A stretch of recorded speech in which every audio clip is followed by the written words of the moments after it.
yafqahu qawli waj'alni wasiran min amri la haula wala quwwata illa billahil aliyyil azim.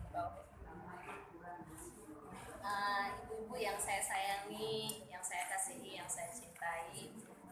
Jadi kalau ada ibu lama nggak hadir, saya tuh suka kangen, Bu. Siapa aja. Terus kemudian hadir lagi, ditolong oleh Allah lagi. Kegembiraannya luar biasa gitu ya. Kita itu gembira gitu. Alhamdulillah, ibu yang saya sayangi dan insya Allah muliakan, karena Allah masih menolong kita, membimbing kita sehingga kita bisa hadir di majelis ilmu yang mulia ini. Oleh karena itu mari kita memuji Allah dengan ucapan Alhamdulillahilladzi bi ni'matihi tatimmu shalihat. Salawat teriring salam semoga tercurah kepada baginda kita Habibana wa Nabiyana Muhammad sallallahu alaihi wasallam. Ibu yang dirahmati oleh Allah Subhanahu wa taala, kemarin kita sudah berbicara tentang posisi akal yang ada pada diri kita ya. Akalnya yaitu akal hati ya. Jadi akal itu kita kembali mereview terbagi dua, ada akal jasad, kedua akal hati. Fungsi akal jasad apa? Akal jasad itu sebagai pintu pertama untuk masuk ke dalam akal hati. Jadi akal jasad itu ketika melihat, maka dia akan menilai. Nah, ini benar apa enggak. Kemudian kalau hafalan, hitungan seperti itu akal jasad kita yang membaca, akal jasad kita yang mencerna. Jadi ini adalah langkah awal untuk masuk ke akal jasad. Nah, tapi akal dasar ini punya kelemahan, Bu. Dia hanya bisa membaca dari luar langkah pertama sama langkah yang kedua contohnya. Jadi kalau dilihat enggak bagus. Kemudian dipikirkan lagi oleh si akal. Tapi penilaian itu jangan hanya disandarkan oleh penglihatan ini aja kata si akal ya. Jadi dia berpikir, ada yang berpikir ke dalam lagi sedikit tapi dia punya keterbatasan. Setelah aku pikir-pikir, ternyata dia nggak seperti itu. Berarti kalau menilai orang jangan karena wajahnya, jangan karena banyak uangnya, jangan karena apanya gitu. Coba ada yang lebih menyenangkan, ternyata bukan karena itu kata si akal gitu. Ternyata dia murah senyum, dia baik hati, nggak peduli itunya mah gitu kan. Ini masih berkata-kata. Tiba-tiba ada suatu masalah terjadi, tiba-tiba dia terkena suatu kejadian yang tidak menyenangkan buat kita. Si ini bingung. Coba ibu, kita ingin mengenal diri kita ya. Tolong diperhatikan, Bu. Ibu kalau nggak memperhatikan banget, nggak ngerti. Nanti ibu juga dalam hidup akan bingung sendiri. Kenapa begini ya? Padahal aku udah usaha ini, udah begini, udah begitu, tidak sesuai harapan. Si ini katanya baik, tidak sesuai harapan. Ternyata dia berbuat salah juga. Nah, si akal ini itu biasanya dia punya keterbatasan cara berpikir lebih dalam lagi. Kalau dia tidak pakai akal hati, dia akan bingung sendiri. Ternyata dia gini. Akhirnya kita jauhin dia, kita caci maki dia, kita tidak respect lagi sama dia. Besoknya ternyata ketika kita sudah menjauh, udah di sini tuh dia itu udah jelek lah menurut kita ya. Ternyata setelah kita jauhi dia ada perubahan, dia menjadi lebih baik dan sebagainya. Kita tidak tahu, tetapi kita sudah menjauhi dia. Kenapa? Karena kita pakai ini. Coba kalau kita pakai kolbu, nah gitu ya Bu ya. Maka kenapa harus pakai akal kolbu? Dan si akal kolbu ini tidak akan pinter. Dia udah pakai akal di dalam, dia tidak akan pinter kalau nggak pakai ini, gitu Bu. Ada orang pakai akal kolbu tapi nggak pakai Al-Quran, susah juga. Kenapa? Kata Al-Quran ya, tadi itu orang takwa,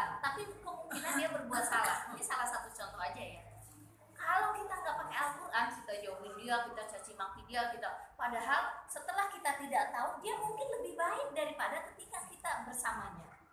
Kata Allah apa? Orang bertakwa itu ketika dia melakukan suatu kesalahan, Itu baik. kesalahan itu sebetulnya anugerah buat dia. Anugerah kenapa? Karunia. Setelah dia mengerti bahwa itu salah, dia akan lebih baik lagi sikapnya. Dia akan lebih mengerti lagi makna tentang siapa sih saya, Tuhan saya, Allah gitu ya. Kemudian lingkungan saya. Jadi ada kebaikan-kebaikan yang dihadirkan oleh Allah kalau dia takwa ya Bu ya. Syaratnya takwa. Kita bergaul nih sama orang takwa, kemudian dia berbuat salah.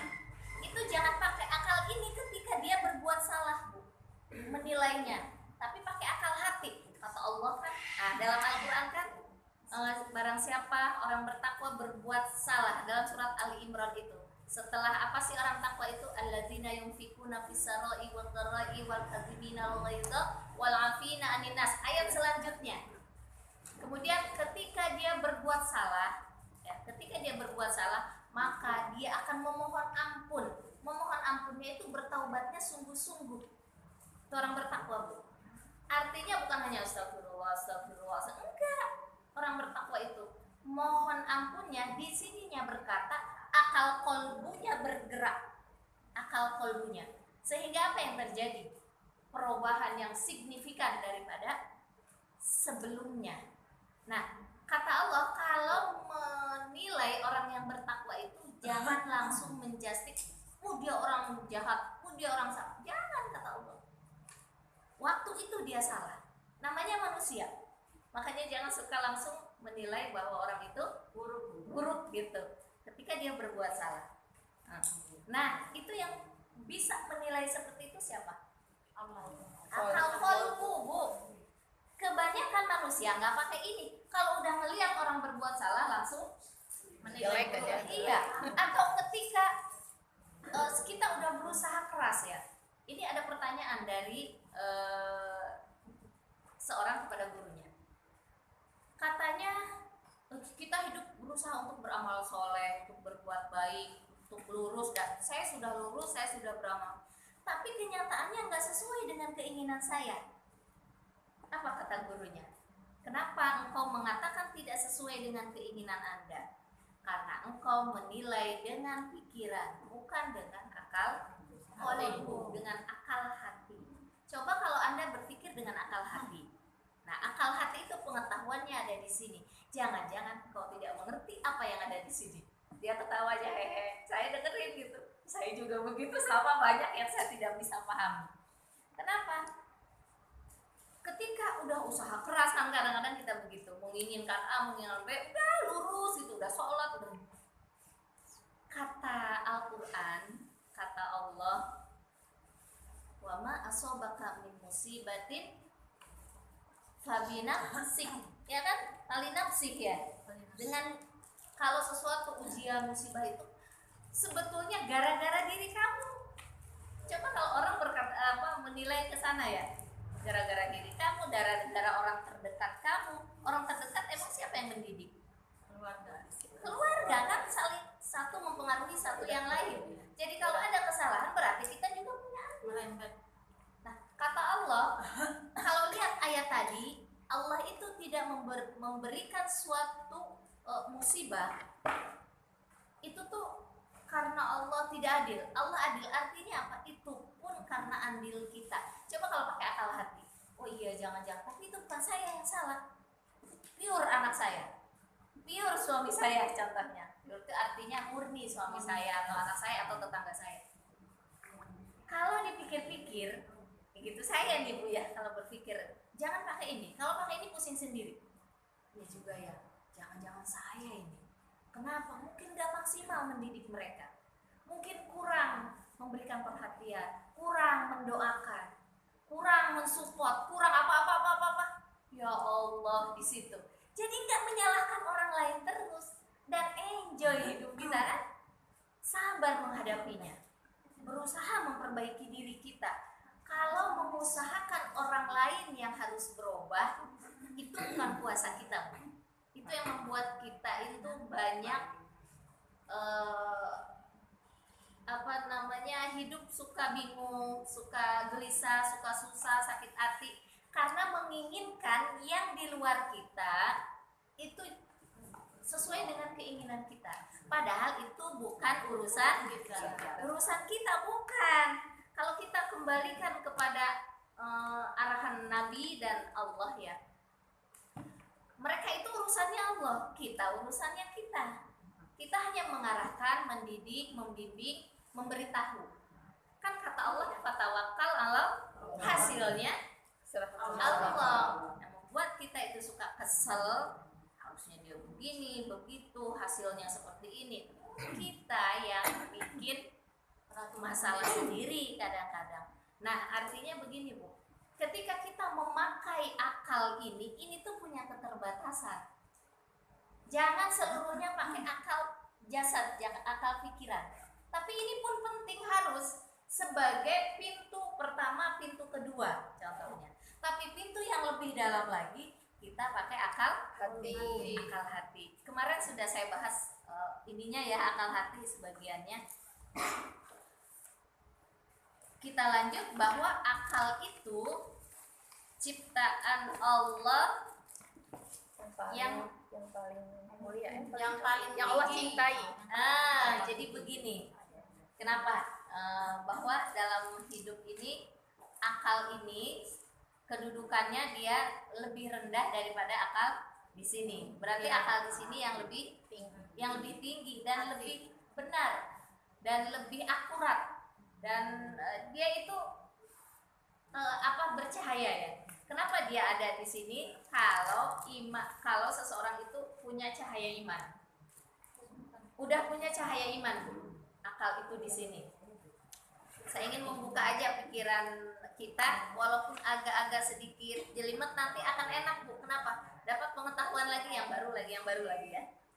Kadang-kadang saya ulang lagi yang kemarin supaya bisa bersambung gitu. Jadi dengan posisi akal yang diciptakan oleh Allah, bahwa yang paling mulia adalah akal, ketika malaikat pemikul arsy Allah itu kan luasnya luar biasa ya. Wasi'a kursyi yuhus samawati wal ardh. Jadi luas kursinya Allah, kerajaannya Allah. Kerajaan bukan kerajaan seperti kerajaan manusia, makhluk, bukan. Kekuasaannya Allah itu sampai dipikul oleh 8 malaikat pemegang arsy. Kemudian ketika malaikat yang memegang ini melihat dunia beserta isinya, beserta manusia, beserta binatang, tumbuh-tumbuhan, planet luar biasa besar gitu Bu. Ternyata arsy paling besar. Kata malaikat kan suka ada ingin tahunya juga, malaikat kepo lah ya. Dia bertanya kepada Allah, ya Allah, adakah yang lebih besar daripada penciptaanmu selain arsy? Apa kata malaikat? Apa kata Allah? Ada, yaitu akal. Coba Bu kita ambil kembali dengan pemahaman yang dulu.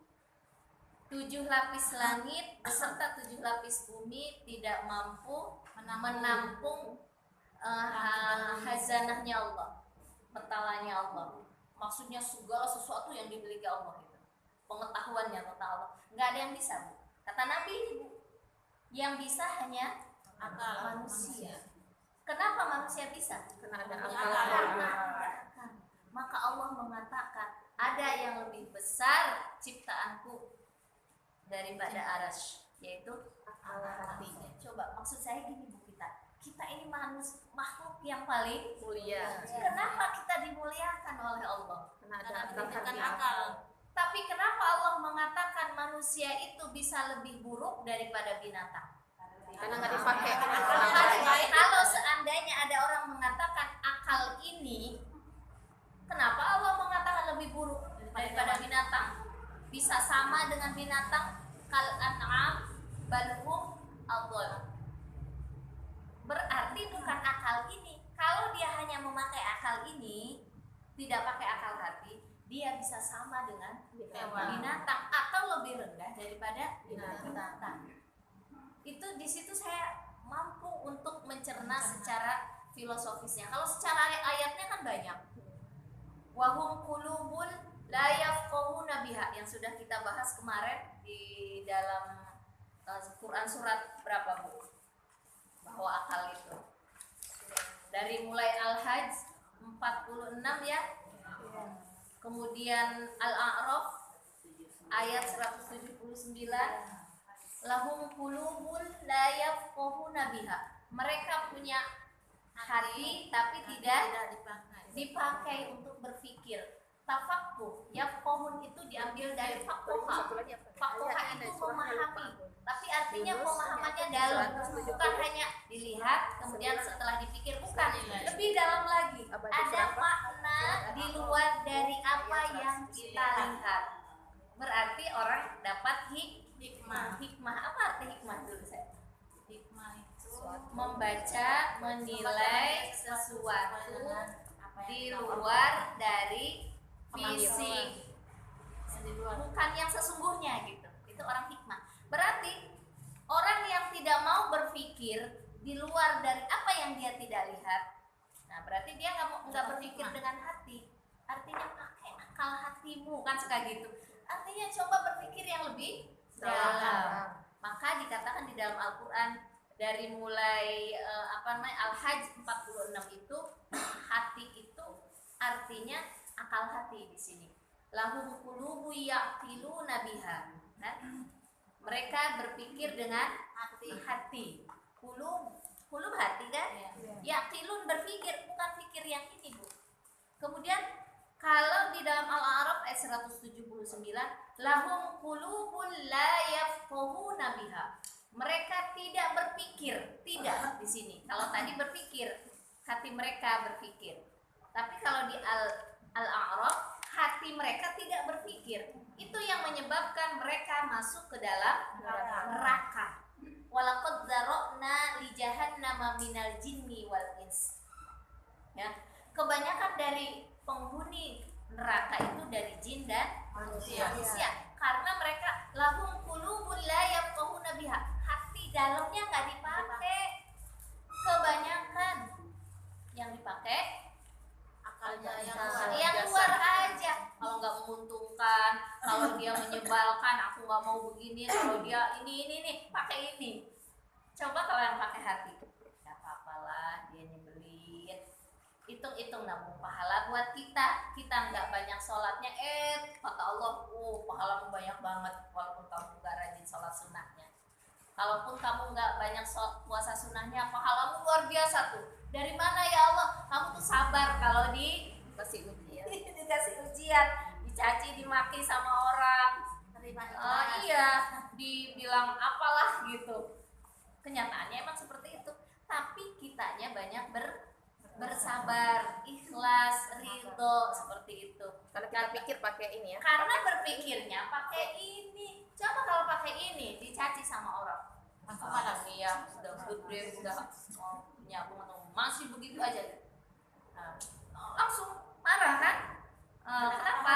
Karena dia langsung menilai dengan gitu, dengan apa yang dia katakan, tidak melihat yang di dalam apa yang dia katakan. Kalau orang pakai akal hati, kenapa ya dia ngomong kayak gitu? Oh, berarti Allah sedang mengajarkan saya jangan seperti dia. Satu, itu berarti pakai akal yang di sini. Yang kedua, yang kata Allah, kalau aku sabar, kalau aku tidak membalas, maka akan ada kemuliaan. Kenapa? Karena aku sabar. Orang sabar itu dibersamai oleh Allah. Terus kita pakai akal hati. Selain pakai akal hati, pakai akal ini. Pernah mendengar dari ustadz saya, contohnya ini, Bu ya. Ketika Abu Bakar dimaki-maki sama orang kafir Quraisy, pernah dengar nggak, Bu? Iya, maki-maki Abu Bakar dia masih sabar. Rasulullah senyum-senyum. Kedua kali dimaki-maki, Abu Bakar juga masih diam. Rasulullah senyum. Ketiga kali Abu Bakar udah nggak tahan, marah dia. Rasulullah pergi, tinggalin dengan kurang suka gitu wajahnya. Pakai ilmu itu di sini, tapi di sini juga pakai gitu, Bu. Ini di sini perlu. Ketika mendengar itu kan pengetahuan. Terus Abu Bakar bingung, kenapa Rasulullah tadi senyum-senyum waktu saya diam? Tapi ketika saya membalas caci makinya dia pergi. Dikejarlah setelah selesai. Rasulullah, aku heran deh dengan kamu. Apa kata Rasulullah gitu kan? Pernah dengar Bu? Hilang. Mudah-mudahan Ibu pakai ilmu ini. Ketika aku dicaci maki, aku diam, kamu senyum. Caci maki, aku masih bersabar, kamu senyum. Ketika aku udah nggak kuat, nggak bisa nahan nafsuku gitu ya, kamu kok pergi gitu. Kamu mau tahu wahai Abu Bakar, ketika engkau dicaci sama kafir Quraisy tadi, engkau sabar, malaikat dengan senang hati mendoakan kamu. Yang kedua, malaikat pun bersamai kamu, mendoakan kamu. Ketika engkau marah, malaikat pergi. Aku jadi nggak senang. Nah, itu Bu, coba pakai ilmu ini ya. Pakai ini, terus pakai ini, gitu. Ya, emang nanti akan saya jelaskan lagi lebih dalam tentang akal ini bisa berfungsi. Ilmunya ada di Al-Quran. Dan akal ini bisa hidup, akal hati ini bisa hidup dan bisa memahami ini, kemudian bisa mempraktekannya kalau kita bertakwa. Ibu ngaji nih, dengerin ini, berarti akal saya harus gini. Tapi masih tetap aja berbohong, masih tetap aja apa yang dilarang oleh Allah dikerjakan, masih curang, masih ghibah, masih apa? Udah kebuka tuh hati kita Bu, akal kolbu kita itu nggak bakalan diajarkan oleh Allah. Susah untuk melaksanakan apa yang kita inginkan tadi. Akal hatinya hidup itu susah Bu kalau kita jauh dari ketakwaan. Jadi syaratnya diajarkan oleh Allah bisa memahami Al-Quran pakai akal hati kita, kemudian kita bisa mempraktekannya gitu Bu. Akhlaknya seperti akhlak Al-Quran gitu. Gimana caranya? Wattaqullaha wa yu'allimukumullah. Dalam surat Al-Baqarah ya, ayat 169 apa 269 ya, Al-Baqarah. Wattaqullaha wa yu'allimukumullah. Kalau kamu takwa, aku akan ajarkan. Ketika kita punya akal hati, insya Allah yang ada di sini punya akal hati semua Bu. Tapi nggak bakalan Allah ajarkan kalau kita nggak takwa. Masih seneng aja itu ngegibah terus memfitnah. Ibu nggak sadar aja. Kalau udah ngegibah biasanya ada tambahannya itu fitnah. Itu susah Allah mengajarkan. Kalau usaha bisnis masih suka curang, susah juga. Jadi buang dulu itu. Makanya ada istilah takholi, buang dulu keburukan dalam hati. Sikap kita itu kan keluarnya karena dari hati ya. Setelah taholi apa? Tahalli, dihiasi dengan sikap, sifat, perbuatan yang baik.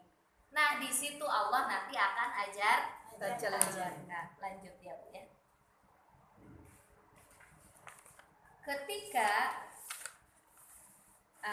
kemarin juga dikatakan tanda dicintai oleh Allah, akal kita akan berpengetahuan. Cinta.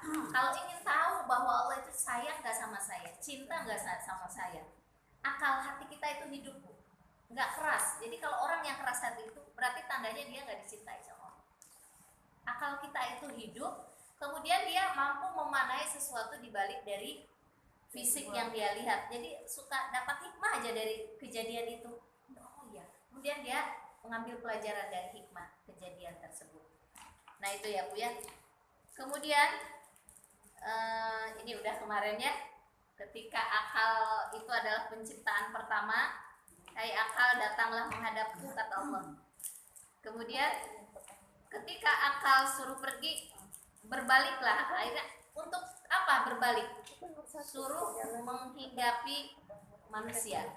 Manusia itu ciptaan Allah paling terjauh Bu. Maka alam dunia ini disebut alam apa? Nasut. Kemarin Pak Kosasi bilang, alam ini adalah alam nasut atau alam mulk, alam kegelapan. Dulu sudah saya sampaikan, kita ulang lagi karena jarang ada orang menyampaikan. Jadi harus agak sering ya supaya bisa paham. Kita kan kan ingin paham diri kita, ingin paham dunia. Nah, ketika ini diciptakan gelap, tapi dia kosong, belum nggak kotor, Bu. Nah, artinya dia suruh berjalan. Si akal ini suruh hidup, si akal ini hidup suruh kembali lagi kepada Allah. Tapi caranya, syaratnya dia harus punya iman.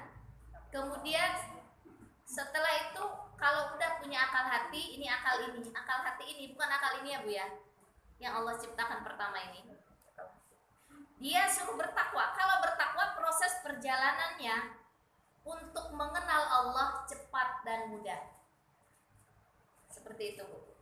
Karena apa? Kata Allah, aku tidak bisa dijangkau oleh makhlukku kecuali oleh akal ini manusia. Caranya apa? Takwa. Nanti kalau udah takwa, ma'rifat, ada mahabbah, ada seperti itu. Kita lanjut. Kata Rasulullah di dalam hadis Nabi, saya jangan sampai loncat gitu ya. Nah, ini sudah.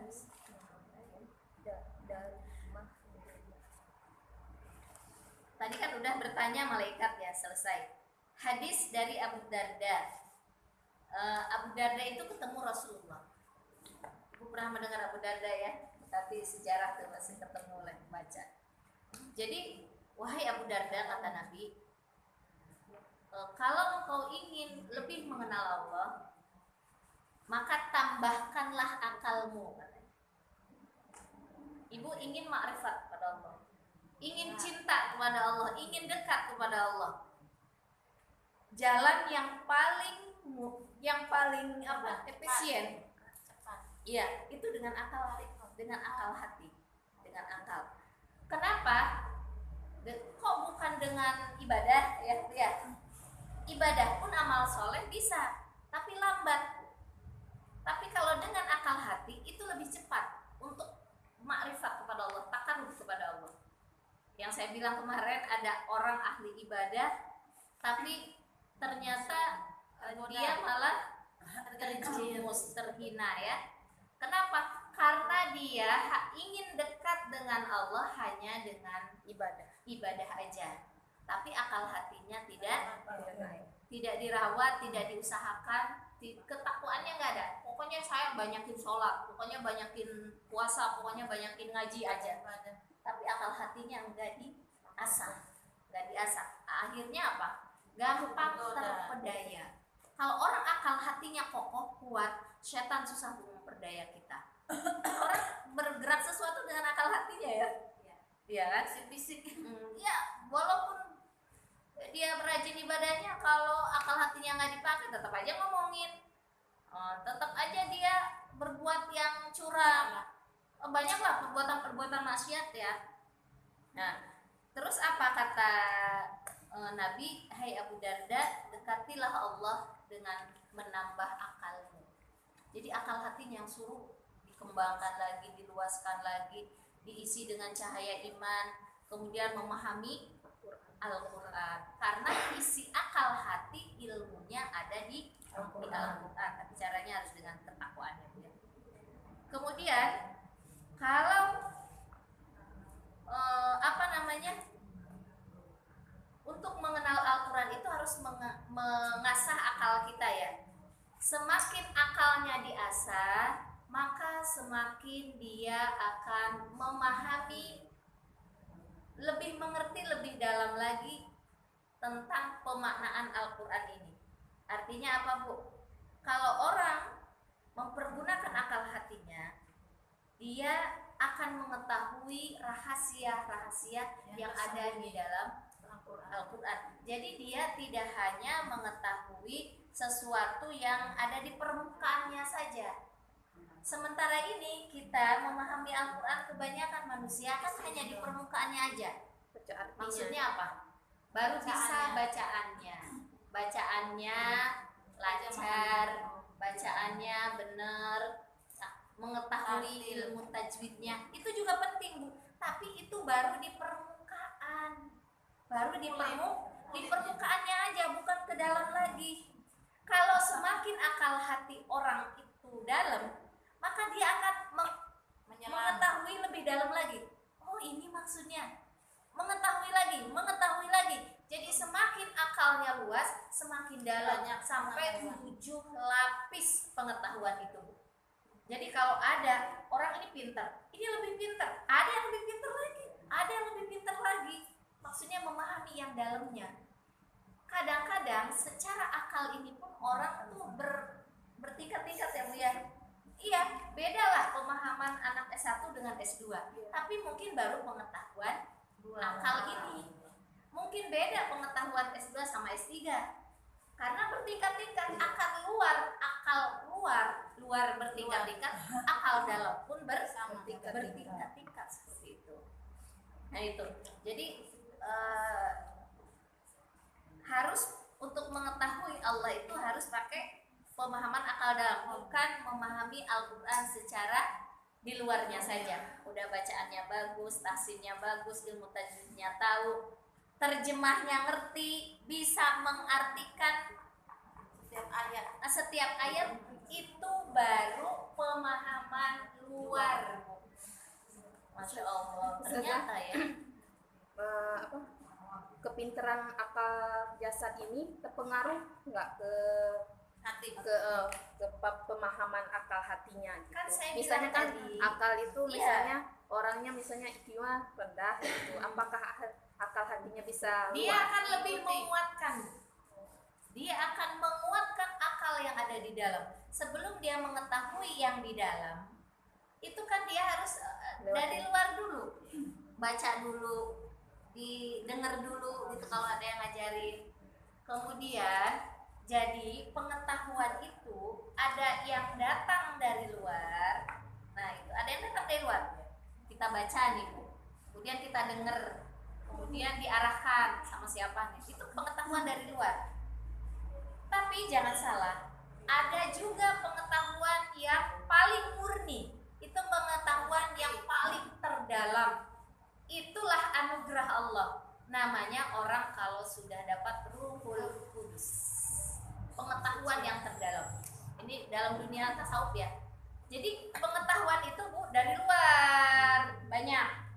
Tapi ada pengetahuan yang paling murni, yang terhebat. Namanya itu tajalinya Allah, itu yang paling tinggi. Tajali Allah itu banyak ya Bu ya. Dari mungkin kalau orang mau mempraktekkan Asmaul Husna, sifat-sifat Allah yang adil lah, yang pemurah lah, yang penyayang dan sebagainya, itu Allah bertajali. Tapi ada yang lebih tinggi. Namanya kalau orang itu sudah dapat pengetahuan Ruhul Kudus. Jadi pengetahuan itu ada dua ya Bu ya, yang datang dari luar dan yang datang dari dalam. Dan yang datang dari dalam itu ini yang paling bercahaya Dari Allah yang mengajar. Nanti kita akan eksplor lagi karena Bu Alis bertanya seperti itu, jadi saya jawab. Saya belum menyampaikan itu padahal ya. Nah itu butuh pemahaman yang ada dalam. Nah itu ya Bu ya. Jadi intinya itu aja. Nanti Ibu juga akan, kalaupun nggak diajarkan, nanti suka ada aja ilham ya yang Allah ajarkan. Oh ini begini, kayaknya nggak disangka-sangka ya. Saya nggak kepikiran mau ngelakuin itu, tapi mau ngelakuin itu. Nah itu sebetulnya kalau hal-hal yang baik, yang lurus, tiba-tiba itu pengetahuan yang datang dari dalam. Suka ada begitu kan? Suka ada. Nah itu jadi nggak pusing lagi ya kita. Oh iya ya, yang pengetahuan tuh yang saya tahu begini, tapi kok kadang-kadang tiba-tiba ada aja sesuatu yang mengarahkan kita dari alhamdulillah. Coba kalau saya atau dibalik, harus yang ngikutin yang ada di sini, nggak ngikutin. Kenapa? Karena tertutup hawa nafsu. Nah, jadi akal itu harus diasah dan isinya adalah Al-Quran. Alladzina amanu qad anzalallahu alaikum dzikra. Tapi syaratnya takwa tadi Bu. Jadi kalau orang takwa Bu, Allah turunkan anzalallahu alaikum dzikra. Dzikra itu ini Bu, pengingat Al-Quran. Alat pengingatnya apa? Supaya berpikir, pikirannya pikiran Al-Quran. Pikiran Al-Quran itu artinya pikiran siapa? Allah. Tuh, sekarang kita harus ngerti Bu, Al-Quran ini adalah pikirannya Allah. Maka suka disebut kalamullah kan? Saya ulang lagi ya. Ketika kita ingin mengetahui pikiran seseorang, ahli-ahli psikologis itu biasanya suka ngajak bicara sama orang itu.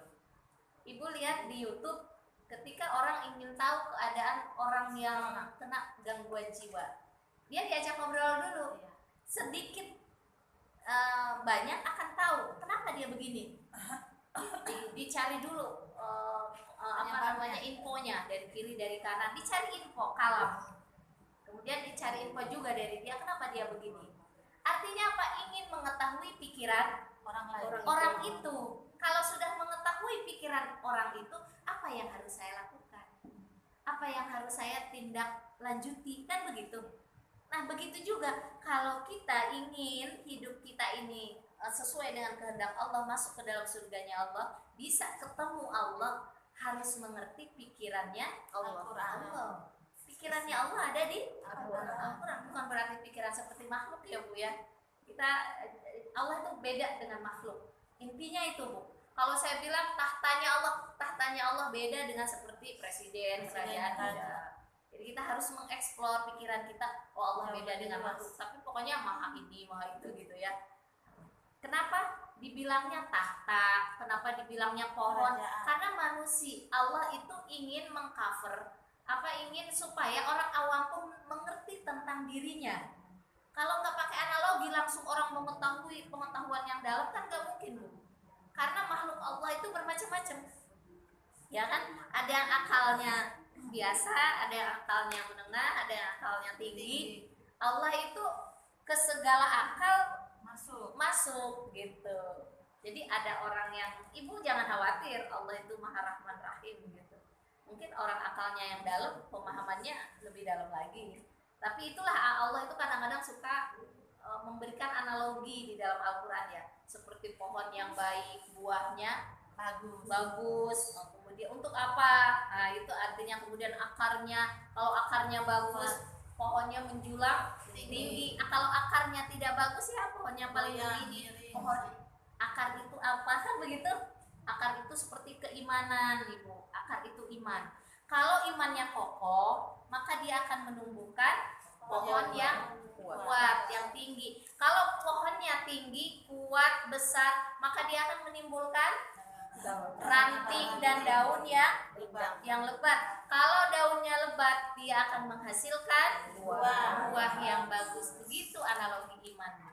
Nanti akan kita jelaskan lagi supaya buahnya bagus itu bukan hanya dengan iman, Bu ya. Itu awal aja. Maka ada istilah al-ilmu bila amalin kasyajari bila samarin. Ilmu tanpa amal seperti pohon berbuah. Jadi kalau ada orang punya keimanan, Bu, nih, keimanan, orang yang beriman itu harus berbuah. Kenapa? Karena kata Nabi, kalau orang beriman nggak berbuah sama dengan nggak beriman. Bisa paham nggak Bu? Belum. Saya pikir belum. Contoh ya, ini ada pohon Bu, akarnya kuat, tapi dia cuma pohonnya aja bagus, nggak ada buah, nggak ada bunga, cuma ada daunnya aja, tapi nggak ada buah. Apa kata Nabi? Sama aja dengan orang yang berilmu sama aja dengan nggak ada pohon, begitu kan? Nggak ada buah. Iya, untuk apa pohon diciptakan oleh Allah? Supaya berbuah. Buahnya itulah manfaatnya. Coba Ibu perhatikan. Kalau ada manusia beriman aja kepada Allah, tapi tidak beramal soleh, tidak memberikan kontribusi kepada manusia yang lainnya, tidak bermanfaat. Dia hanya cuma ya sholat, puasa, baca Quran, tapi tidak memberikan manfaat buat orang sekelilingnya. Untuk apa iman itu? Kenapa Bu? Iya. Jadi dia yakin aja, kuat aja imannya. Itu seperti pohonnya nggak ada buah. apa tadi? Hadisnya yang nggak ada berbuah. al ilmu bila amalin kasyajari bila samarin. Ilmu yang tidak diamalkan seperti pohon tanpa buah yang tidak berbuah. Artinya walaupun pohon itu akarnya kuat, Bu, akarnya kuat, tapi dia nggak mau berbuah. Untuk apa akar kuat? Tapi katanya kadang pohon itu pohon jantan, susah berbuah. Gitu. Iya. Artinya setiap manusia itu harus menemukan misi dan fungsi hidupnya. Setiap pohon harus menemukan fungsinya untuk apa. Jadi kalau pohon, dia pohon jeruk, dia pohon apel, enggak berbuah, berarti untuk apa dia Terbangin aja. tumbuh? Kecuali emang pohonnya bukan untuk berbuah. Buat Kalau itu manusia berdaun. itu kan harus berbuah. Maka ketika dia punya ilmu, harus ilmunya itu bermanfaat bagi orang begitu. lain. Ya. Begitu. Jadi pohon itu kokoh, kuat, supaya makin kokoh, makin rindang, makin lebat, buahnya makin banyak. Seperti itu. Nah, akal itu adalah diawali dengan dia punya iman. Baru akalnya akan hidup. Tapi kalau akalnya sudah hidup, tidak bertakwa kepada Allah, itu pun nanti sia-sia akalnya. Allah tidak ajarkan, Bu, cuma ya punya akal aja.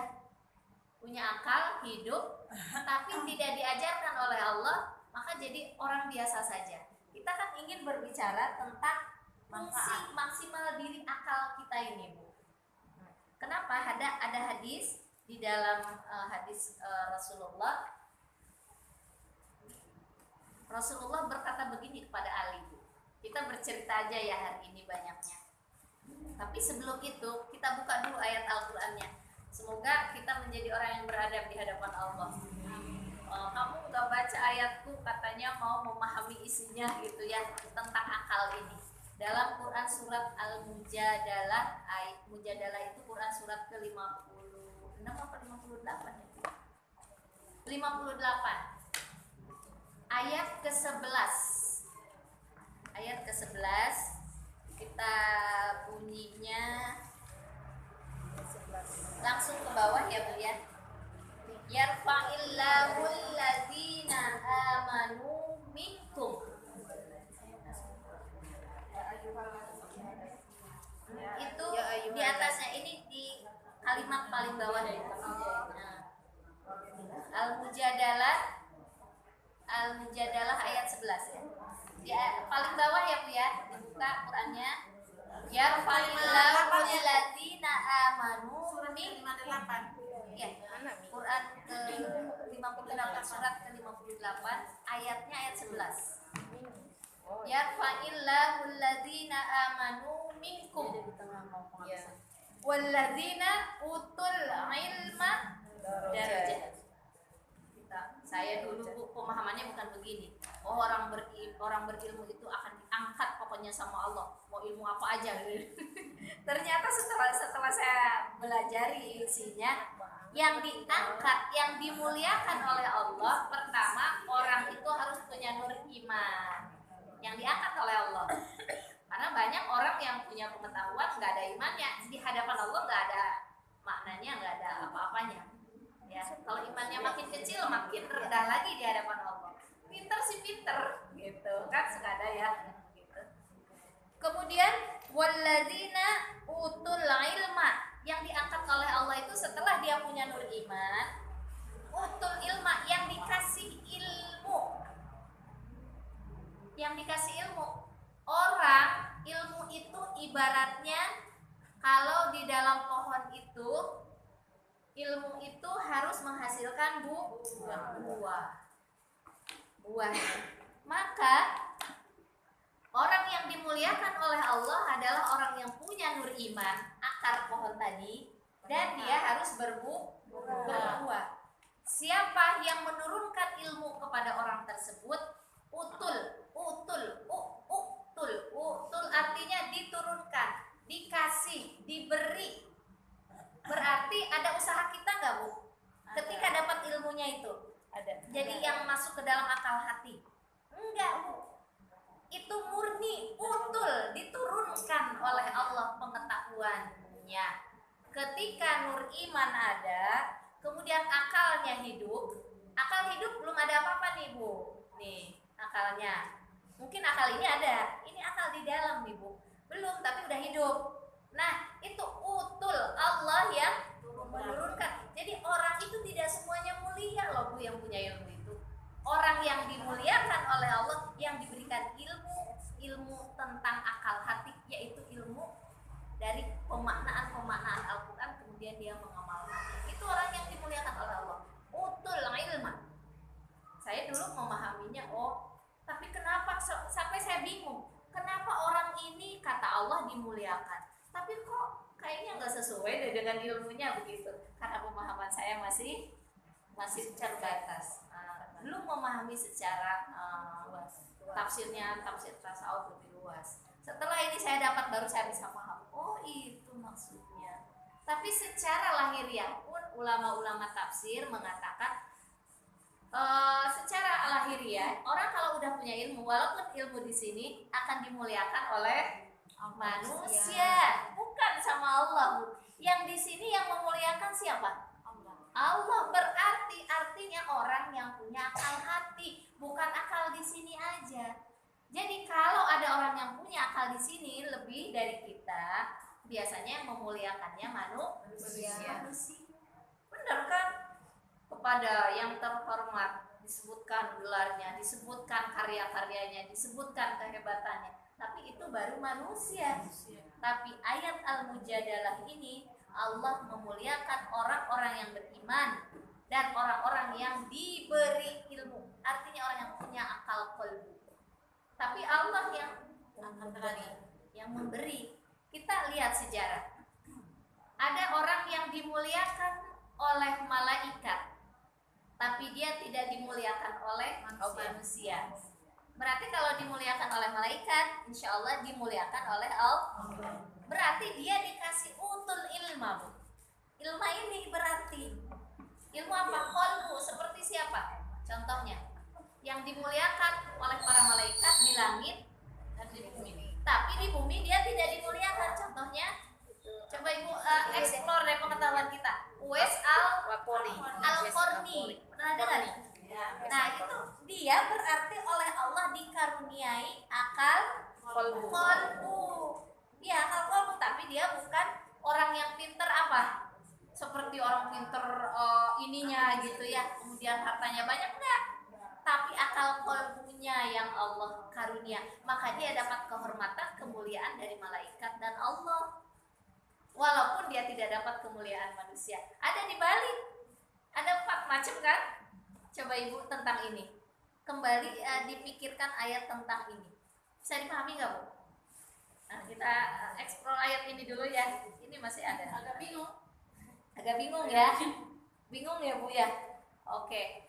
Jadi begini. Kalau ayat ini sebetulnya pemaknaan yang lebih dalam, Allah menganugerahkan akal qalbu, akal hati, itulah yang akan dimuliakan oleh Allah. Tapi kalau ada orang ininya mulia, punya pinteran gitu Bu, ada yang pakai gelar, ada yang enggak ya, punya karya kan, ada yang punya ini jual apa karena dia pintar mendesain walaupun dia tidak punya gelar, bisa kan seperti itu. Nah dia kan mulia tuh. Ada yang kolbunya juga berbarengan, udah pinter A, pinter B, tapi juga masya Allah dia akhlaknya biasanya tercermin dengan akhlak Bu. Kalau akal kolbu itu tercermin dengan akhlak. Beda kalau akal ini. Kalau yang akal ini bagus berarti dimuliakan oleh Allah dan dimuliakan oleh manusia. Ada yang akal ininya aja yang bagus, itu tapi tidak tercermin akhlaknya bagus, berarti akal ininya enggak Bu. Jadi ininya aja bagus, karyanya bagus, pinter bisnis, pinter, kalau dia jadi guru pinter, kalau jadi dosen luar